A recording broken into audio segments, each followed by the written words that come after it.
slave labor. That's what we got. We got our PPE on. I might need to quickly just give a second.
So we're just gonna cut up a little bit of firewood for next year's winter here. Just getting some eye protection here.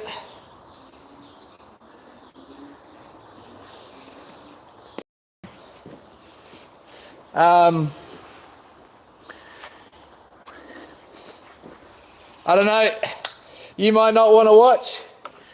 I wish it was fishing time. It's not, it's chainsaw time, so you might want to, I don't know, it might not be. So we're gonna get some firewood here cut up, and then we're gonna stick it through the splitter, and I'll make a nice pile for later. It'll go through the splitter and then onto the truck for next year, for this coming winter. Anyway, we use still here. This is a 661 90 something cc. I run it over a couple of days ago and bent the bar. So I fully bent the bar. I just put a brand new one on it. Sadly, $300 and something it ended up costing me. Gutted. Anyway.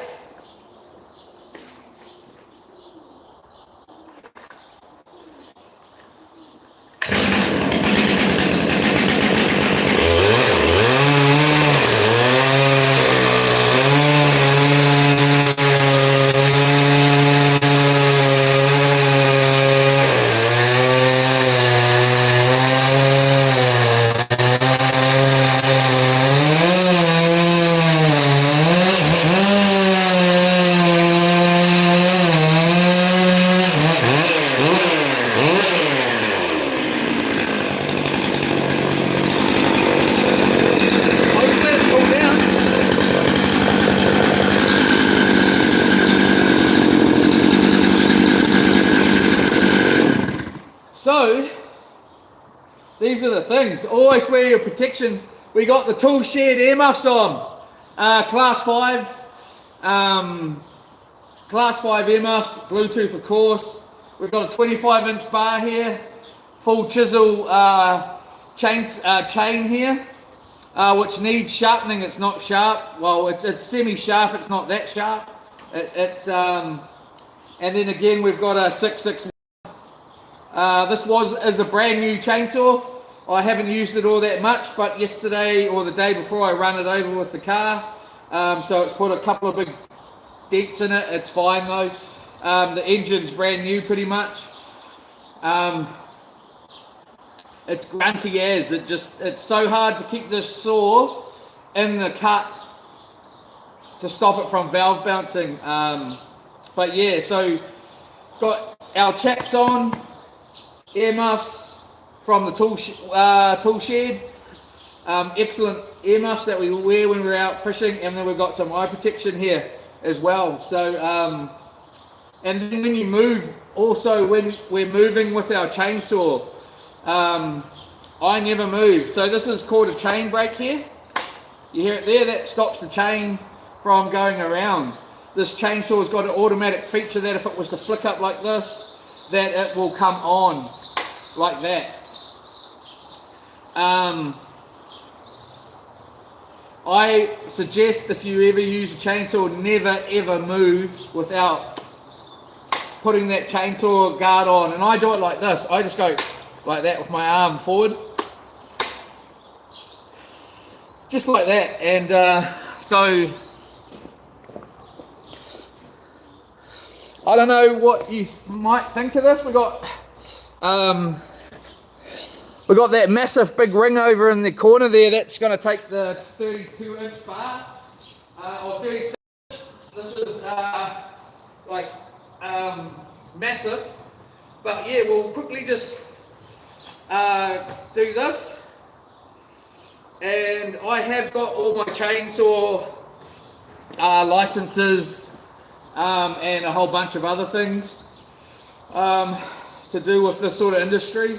So, but we're just going to cut up some firewood for me and my darling lawn to use this coming winter. So, anyway, we just got some really nice gum here. Beautiful gum. It's completely dry. It's been getting seasoned for about the last 3 or so years. It's excellent wood.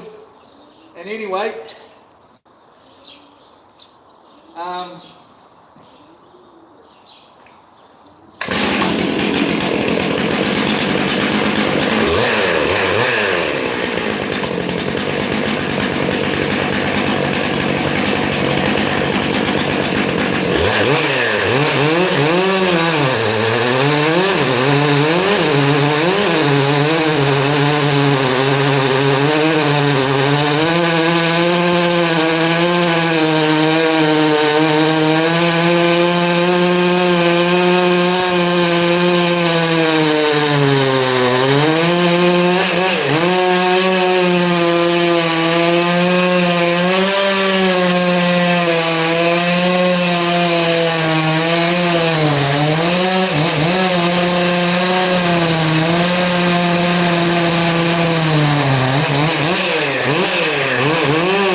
do is just blunt your saw like nothing else.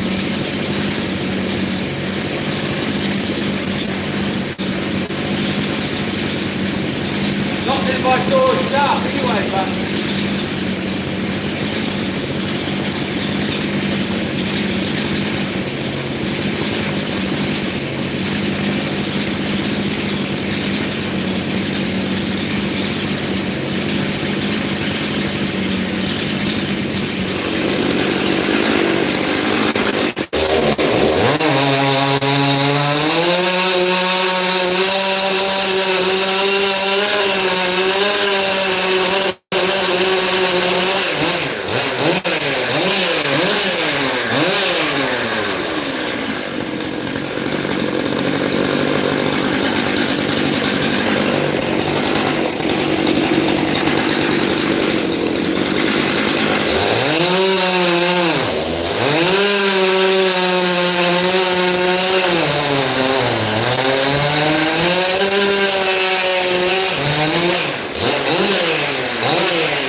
Okay, so we've got the chain brake on, so that is not able to cycle that chain.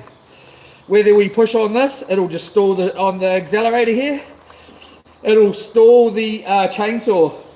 You should have a leather grip here where you put your hand inside. You should not be going like this. And I did do that a couple of times. I went like that. You should not be doing that. Or doing that. Taking your hand off and then going like this, because you might slip and then go, somehow, you know, it happens, man. It's a chainsaw, it's super dangerous. But I engage if I'm with somebody and they don't know how to use a chainsaw, if I see them go like that, one step, so they were cutting here, and then they move to go like that to start chainsawing, so they're making their first cut, and if they don't go like that, and then move like this to the next cut, and I see them do it, I will stop them. I will stop them, turn the saw off.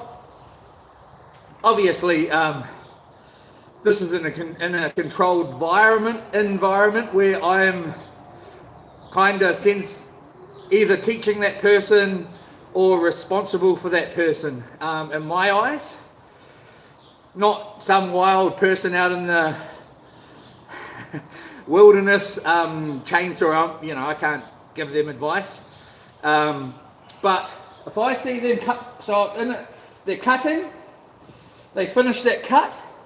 If I see them move like this without putting like just one step, so they'll be cutting, put the chain brake on, move, next cut, finish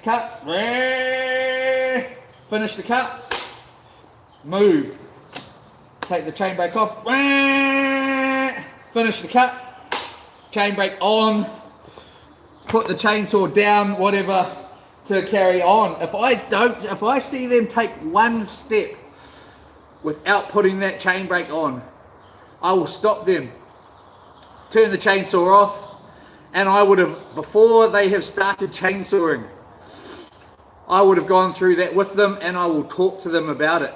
If I see you moving without putting that chain stop on, and I'll give them a demonstration of 10 times on how to do it. And then talk to them some more and make sure they've said yes. If I see them do it, I'll stop them, give them a warning. See them do it again, that'll be the end of the day for them with the chainsaw. They will not touch the chainsaw again in my presence. If they're with me using one of my chainsaws, that'll be it. Yes, and also, so yes, there is supposed to be a leather sleeve that goes in here, your hand goes in there, and that sort of stops or prevents your hand coming out and possibly slipping forward. I think there's 7 or 9 features to a chainsaw for safety, and I'm not going to go over them right now. We're going to go over them another day, and I'll explain to you the 9 features or the 7 features. Can't quite remember. I think it might be 9. Which is pretty shocking. I know them all.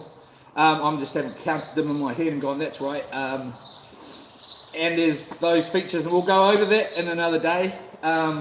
So what I'm going to do now is, I was never planning to go live here, so otherwise I would have brought the GoPro. We're going to put that on. There is a correct way to carry your chainsaw. It's like this. You're supposed to carry it like this. Off or on. It's like that. So you're changing, go around straight like that. Chainsawing, round like that. And if you're walking, you know, wherever it stays back like that throughout the carry. And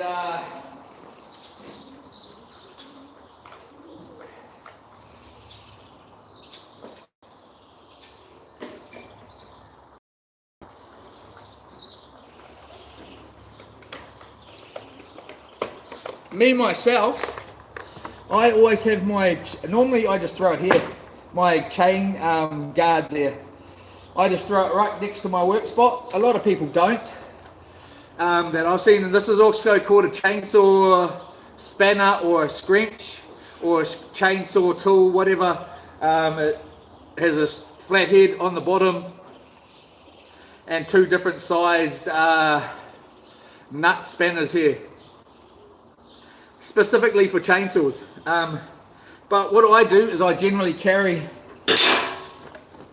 my chain guard like this. So when I'm finished cutting this log here, obviously I'll cut this one. But when I'm going to move over to there, I'll just quickly, depending, but generally chuck it on like that, boom, and then over to here, flip it off, chainsaw start on the ground, and then into it. When I'm finished, chainsaw guard back on, and now if I did happen to somehow fall backwards when I'm carrying it, because you can still get cut here, you could still fall backwards, land straight on this, on your bar. If you got the chain guard on, in my opinion, it's just like having a sign saying beginner yachties. It's just another safety measure. You don't have to do that. I just put it on as a safety measure to prevent myself falling on it, and it's always there with my saw. Even when you stop for lunch, you know, someone might not see the saw there and go and stand straight on it, cut their legs open. Who frickin' knows, you know? I always keep mine handy right there to go on as soon as I've finished the sawing with it. And so now I'll just take these off. Just some chaps here from still, of course, Hamilton East, Grey Street, Hamilton. Excellent still shop. And then that's that easy. I do not wear these when I'm climbing trees. These are just for chainsawing on the ground like this. Or once I'm out of the tree, I take my chainsaw pants off, or my climbing pants, and then I put these on and carry on with my daily duties on the ground. It's just a lot more cooler. You've only got front protection, so you've got, you know, shorts, whatever. Okay, so what do we got here? We have a bit more wood in here. We're going to chainsaw this one up. We're going to chainsaw that one up. There's a whole bunch here. This wood here is from a special place. I'm not going to tell you where it come from. Most of this wood is from a special place. So what I'm going to do here is I'm just going to reset us up here.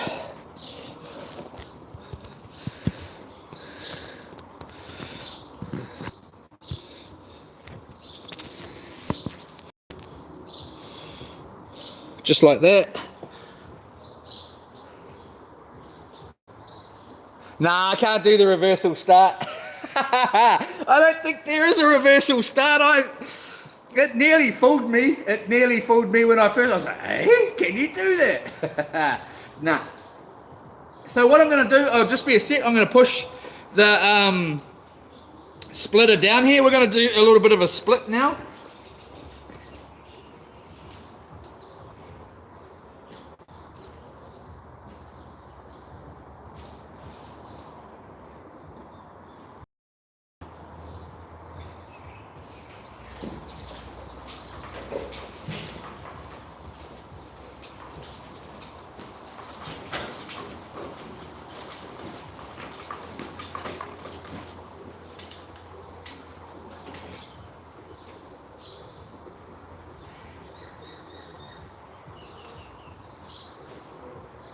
We've got a ton of, just from that little bit of cutting, look at this, just crazy amount of sawdust here.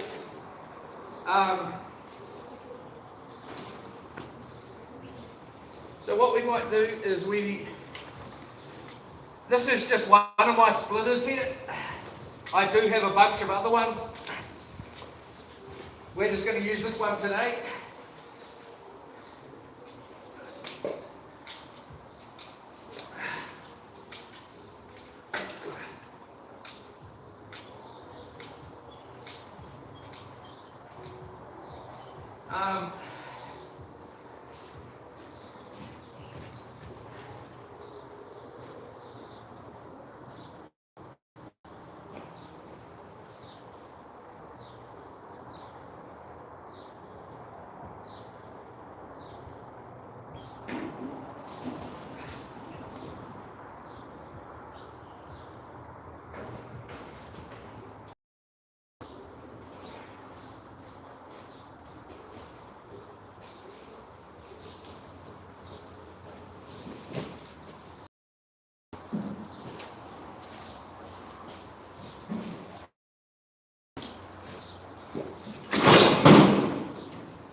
Just like that.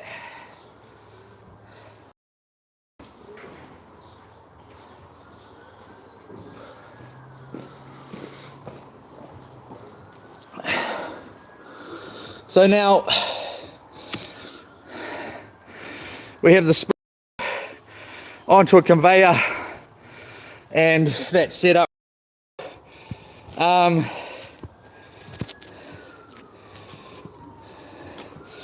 But just 1 second there.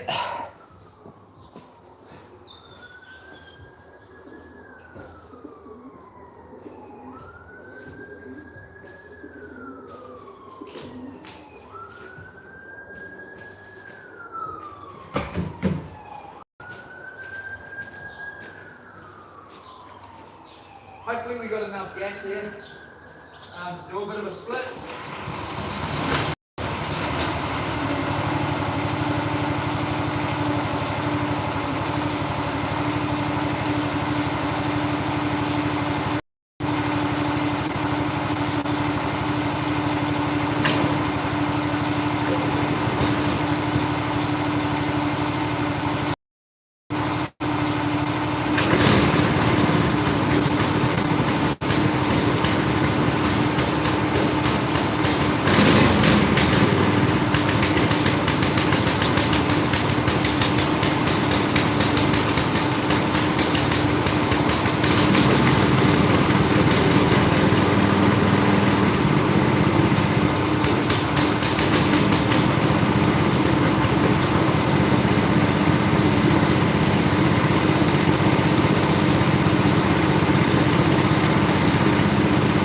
So like the saw, I like to warm everything up and warm it down, let the gear warm up, let the saw cool down. As you would a saw, I put it to the side, let it idle for a while and cool down. I just like to do that.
So now,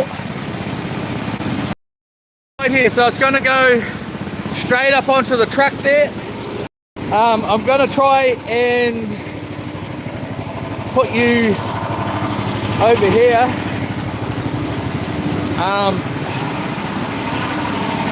Like this.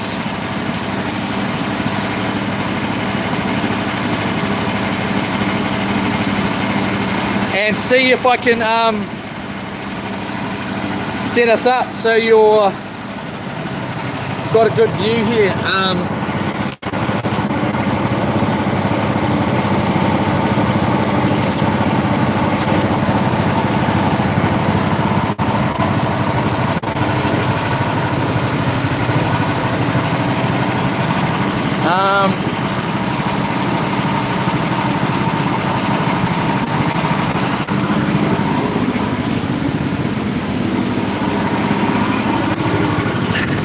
Some of my old tyres from my old Navara.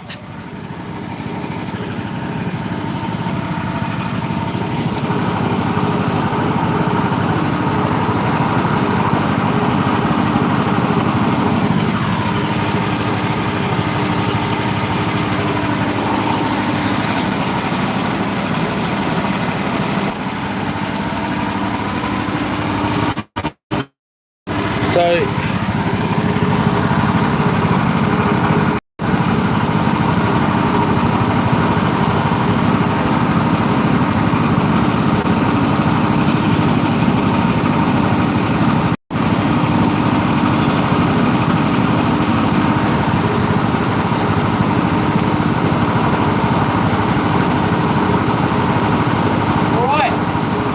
let's turn it up.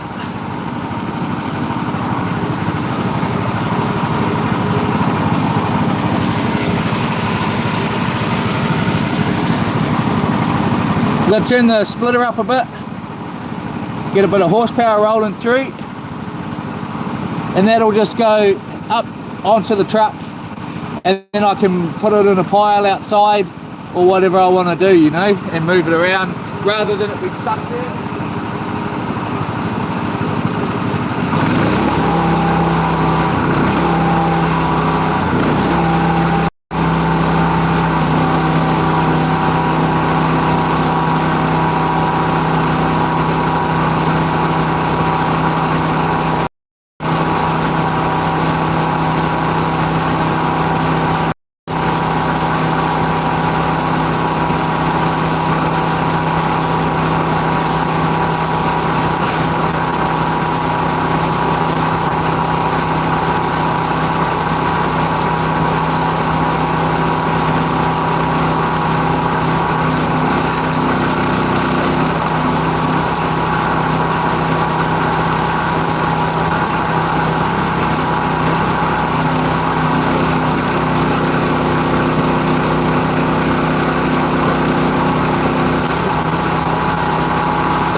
go flat. So the phone's about to go flat here. So woo, around 2%. So have a good day. And that's a little bit of a splitting for you. I'll show you some more another day. I've got some other machines. They're a lot faster. Can do up to 10 cube an hour. Totally different setups. I'll show you those. But you have a great day. Yola, mate. Otherwise, the phone's about to drop. So have a good day. Thank you very much. And we'll see you real soon. Sorry I can't answer the questions because obviously the phone's about to drop. Yola.